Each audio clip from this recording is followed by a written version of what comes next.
Good evening all of you and welcome to today's daily test paper discussion. आज हमने conduct किया था daily test paper NDA का 82 number, और इस पर्टिकुलर वीडियो में हम इसी के क्वेश्चन को डिस्कस करने जा रहे हैं। तो let's start with our first question. आज के पेपर का जो पहला क्वेश्चन था वो था कि a car travels first 60 kilometre at a speed of 3v kilometre per hour and the next 60 kilometre at a speed of 2v kilometre per hour, और तुम्हें पूछा जा रहा है what is the average speed of the car. तो देखो, average speed निकालने का तो एक ही फॉर्मूला होता है, that is total distance travelled by the car upon total time taken. तो अगर इस क्वेश्चन के हिसाब से देखें तो कार ने 60-60 के 2 किलोमीटर कवर किए हैं, मतलब टोटल डिस्टेंस हो गया 120। अब टाइम की बात करेंगे तो टाइम का फॉर्मूला डिस्टेंस अपॉन स्पीड होता है, तो उसने पहले 60 को 3v के स्पीड से कवर किया है, तो उसका टाइम 1 हो गया 60/3v, और दूसरे 60 को 2v के स्पीड से कवर किया है, तो टाइम हो गया 60/2v। अब यहाँ से इसको सॉल्व करना है, तो 60 सबसे पहले कॉमन ले लो, अंदर रह गया 1/3v प्लस 1/2v। 60 120 को काट देगा 2 में, एलसीएम लेने के बाद 3v और 2v ऊपर चले जाएंगे और नीचे बचेगा 3v plus 2v, that is 5v।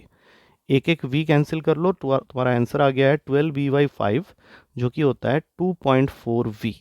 अब 2.4v किलोमीटर पर आवर में है and B is the correct answer. अगला क्वेश्चन है क्वाड्रेटिक इक्वेशन का, जो कि एक शॉर्टकट पर बेस है। शॉर्टकट क्या कहता है कि अगर किसी क्वाड्रेटिक इक्वेशन के रूट्स का तुम्हें रेशियो पता है, से अल्फा और बीटा इसके रूट्स हैं और उसका रेशियो है m/n, तो इस m और n का a b c के साथ में रिलेशन होता है mn/b² is equals to m plus n का होल स्क्वायर इंटू ए सी।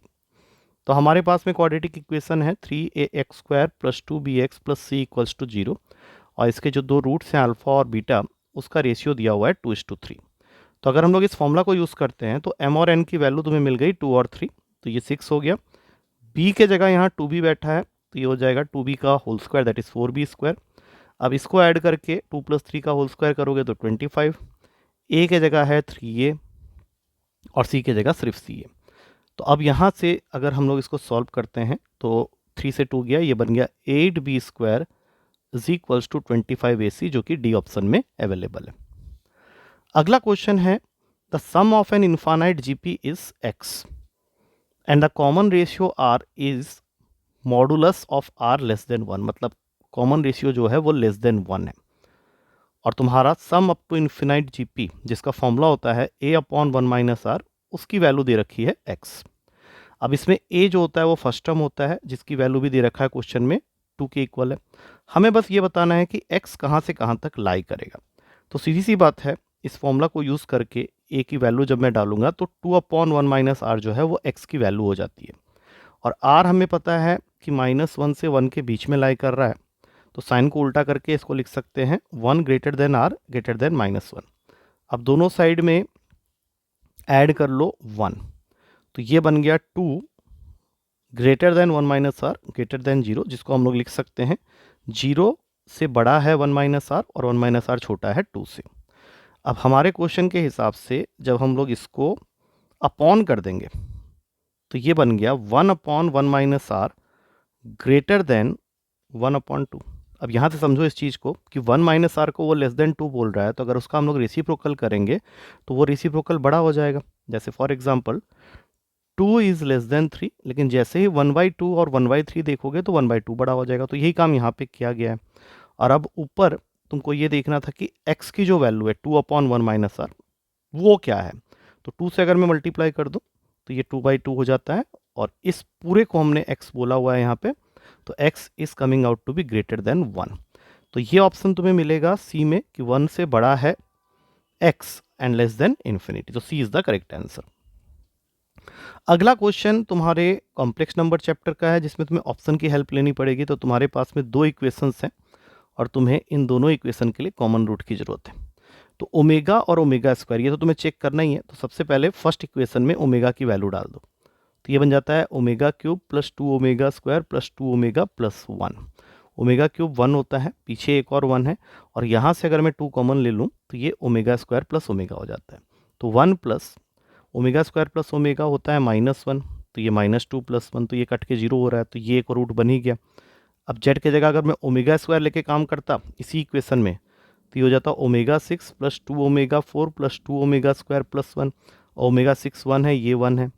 अब इसमें से 2 कॉमन ले लो, ओमेगा 4 को ओमेगा लिख सकते हैं और ये ओमेगा स्क्वायर है, तो 1 + 1 2 और ये -2, ये भी 0 हो गया। तो फर्स्ट इक्वेशन को ओमेगा और ओमेगा स्क्वायर दोनों ही सेटिस्फाई कर रहे हैं। इसका मतलब है कि इन तीनों में से कोई भी आंसर नहीं होगा, D is the correct answer होगा।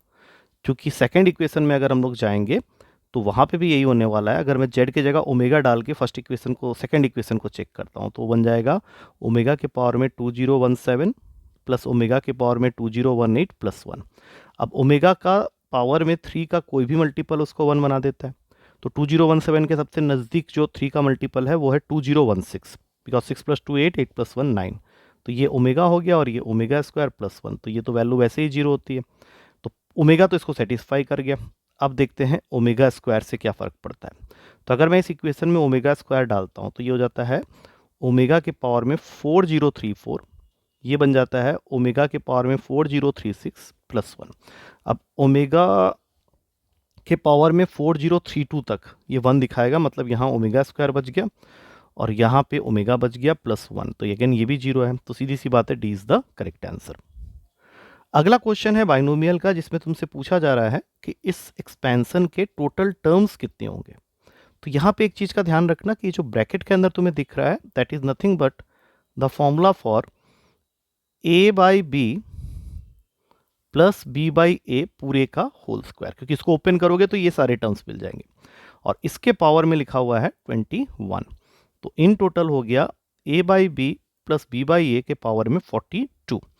तो बाइनोमियल के पावर में जो भी वैल्यू होती है n की, एक ज़्यादा टर्म खुलने के बाद मिलता है। तो आंसर हो गया 42 + 1, that is 43 terms are there in the expansion. अगला क्वेश्चन है, तुम्हारे पास में 2 पॉइंट्स हैं, ए एंड बी लेट कर लेते हैं। ए के कोऑर्डिनेट को ले लो 4,3 और बी के कोऑर्डिनेट को ले लो 5,7।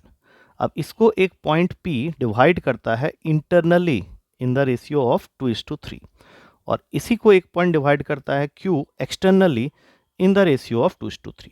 तो इंटरनल डिवीजन का फॉर्मूला लगा के P और Q के x और y कोऑर्डिनेट को फाइंड करना है और इस डिस्टेंस को फाइंड आउट करना है, दैट PQ डिस्टेंस जो है वो फाइंड आउट करना है। तो सेक्शन फॉर्मूला के हिसाब से जब तुम P के x कोऑर्डिनेट को निकालोगे तो ये बन जाएगा 10 + 12 अपॉन में 5, दैट मीन्स 22/5। और इसी P पॉइंट के एक्स वाई कोऑर्डिनेट को निकालोगे तो ये हो जाएगा 14 + 9 अपॉन में 5, दैट मीन्स y कोऑर्डिनेट हो गया 23/5।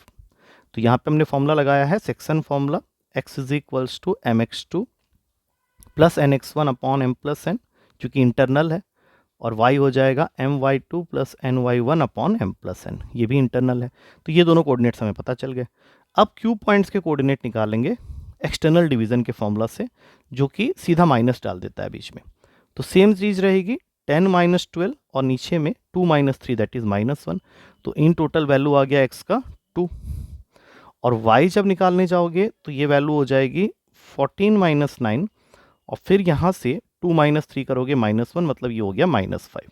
इसका मतलब है Q पॉइंट्स के कोऑर्डिनेट हो गए 2, -5 और P पॉइंट के कोऑर्डिनेट हो जाएंगे 22/5, 23/5।